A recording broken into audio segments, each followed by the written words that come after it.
आज आम बनइबा पणस कठार गोटे बरा आइटम। पणस कठा को लेकिन किपर भाव गोटे बरा बनइबी से रेसिपीटी सेयार करी। पुणी चिंगुड़ी देकी पणस कठा एबे तो मार्केट में बहुत आवेलेबल। आपण मैंने भाव बनईकि स्नाक्स हिसाब से खाईपारे।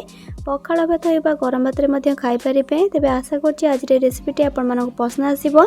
पसंद आसले प्लीज वीडियोटी को लाइक करेंगे, सांग सहित सेयार करेंगे। चैनल जब आपण मैंने नुआ अच्छा तेज प्लीज सब्सक्राइब करने। पाखे छोट bell icon all option click करेंगे जहाँ मैं अपलोड करथिबा मो समस्त वीडियो नोटिफिकेशंस आपण माने पाई परिबे। ताले चलंतु एबे स्टार्ट करिबा आज रेसिपी। नमस्कार, आपण समस्त को प्रियास किचन में अनेक अनेक स्वागत।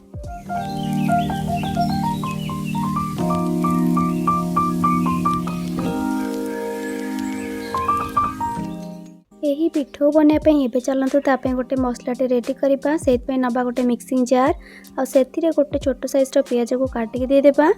ता सहित ये देखो 7 ରୁ 8 कला रसुण दे दूची। 1.5 इंच पाखापाखि अदा आ 5टा कंचा लंका ये मुझे आपड़ के राग खाइबा पसंद करेंगे से हिसाब से कंचा लंका देवे। एवं अल्प किसी पानी को देकी भल भाव को बाटिक नहीं आसवा। मसला को आम बाटिक रेडी करने चलते नेक्स्ट प्रोसेस को जीवा। ये पणस कटा चिंगुड़ी पिठो बनवाई आमको तो निहाती भाव चिंगुड़ी दरकार। ये देखो तो मुझे पाखापाखि नहीं 250 ग्राम चिंगुड़ी। ये मो मीडियम साइज चिंगुड़ी नहीं आप छोट बड़ जो भी साइज चिंगुड़ी को ये नहीं पारे। आ चिंगुड़ी परिमाण कम बेसी करके पारे। एबे कौन करवा ना आम जो मिक्सिंग जार मसला को ग्राइंड करके नहीं बस से सब चिंगुड़ी को देदेबा। आउ दरदरा करके बाटिक नहीं आसवा। पानी ए बिल्कुल भी देवेनि। या जमा भी पालिश करके बाटे बस 40 ରୁ 50 सेकेंड ग्राइंडर को ऑन ऑफ करके बाटे। ये देखिए दरदरा करके ग्राइंड करके नहीं आसी गोटे बड़ बाउल को काढ़ीदेबा। चिंगुड़ी को तो आम बाटिक रेडी करने आम साइड रखिकी एपटे देखो मो पाखापाखि 300 ग्राम हम पणस को एभली भाव काटिकी पानी पकईकी रखी। आपण निज हिसाब से पणसर क्वांटिटी को कम बेसी करके नहीं पारे। तापर एपटे आम नवा गोटे प्रेसर कुकर आ देदेबा काटिक रखिथिबा पणस को। ता सहित देदेबा स्वाद हिसाब से लुण आ अधा छोट चामच देदेबा हलदी गुंड। एबे से गोटे ग्लास पानी को देकी प्रेसर लिड को देकी गैस रे बसेबा। आउ हाई फ्लेम रे पूरा 4 ରୁ 5टा हुइसिल आसिया पर्यंत छाड़ीदेबा जेमती कि पणस एकदम नरम होकर सीझीज। ये 4 ରୁ 5टा हुइसिल देला परे मो प्रेसर लिड को खोलिकी आपण मानकु देखौची। देखि पार्थे पणस पूरा नरम होकर सीझी जाइए। ये भाव पणस को नरम करके सीझेबे। नहले जदि टिके हार्ड होकर सीझीज ताले भलसे यह चकड़ी पारिबनी। जदि ये न सीझी तेज पुणी थे प्रेसर लिड को देकी आ 2 ରୁ 3टा हुइसिल देदेबे। एबे कौन करवा ना पणस सबको लेकिन जो चिंगुड़ी को आम दरदरा करके बाटिक रखी से देदेबा। पणस सबको दे सारापर एबे कौन करवा ना मसला को जो बाटिक रखी से 2 चामच ए देबा। मसला पेस्ट को दे सारापर स्वाद हिसाब से अल्प टिके लुण देबा। पणस रे ऑलरेडी आम लुण देकी सीझे से हिसाब से देखिए लुण पकेबे। ता सहित अधा छोट चामच पकेबा हलदी गुंड। हलदी गुंड कम पकेबा ऑलरेडी आम पणस सीझेला बेले पकईथिले। अधा छोट चामच जीरा गुंड पकेबा। गोटे छोट चामच काश्मीरी लंका गुंड पकेबा। एथिरे राग बेसी न थाए किंतु कलर बहुत भल दे थाए। ता सहित देदेबा अधा छोट चामच चाट मसला। यहाँ पूरा पूरी ऑप्शनल अच्छी किंतु देले चटपटा टेस्ट आसताए। ता सहित अधा छोट चामच गरम मसला गुंड पकेबा। एबे एथिरे पकेबा गोटे छोट चामच कस्तूरी मेथी। फ्लेवरटा बहुत भल आसिबो, निश्चय ऐड करेंगे।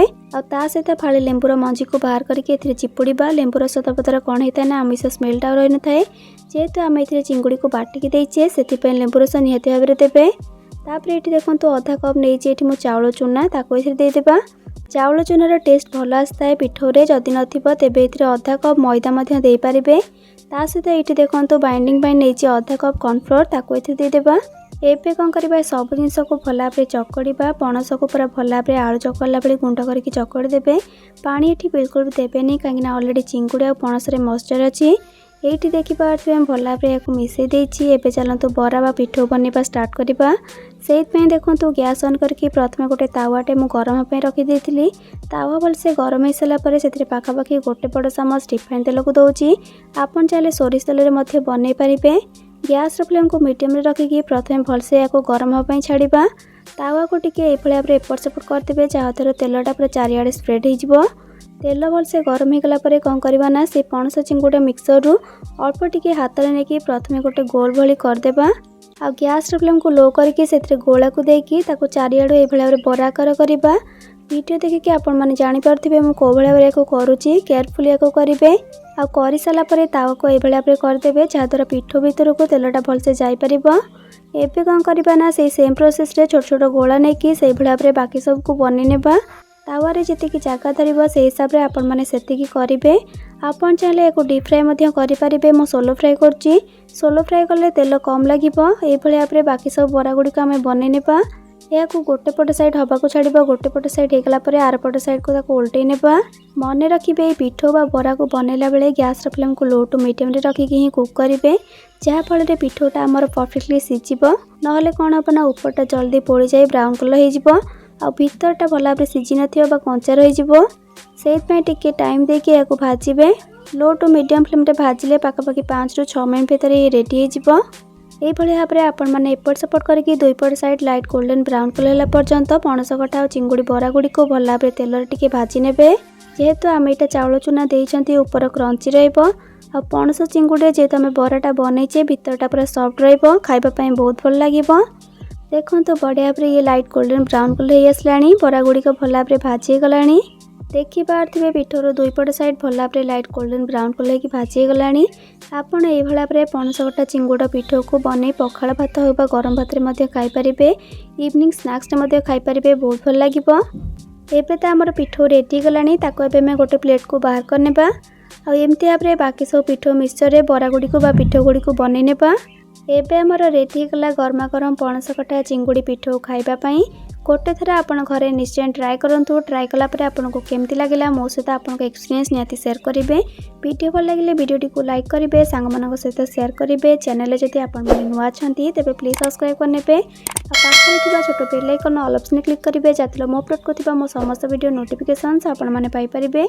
लाजि पई रहउची पुणी आसीबि नुवा एक रेसिपी नै कि से पर्यंत रहिली। Love you all. जय जगन्नाथ।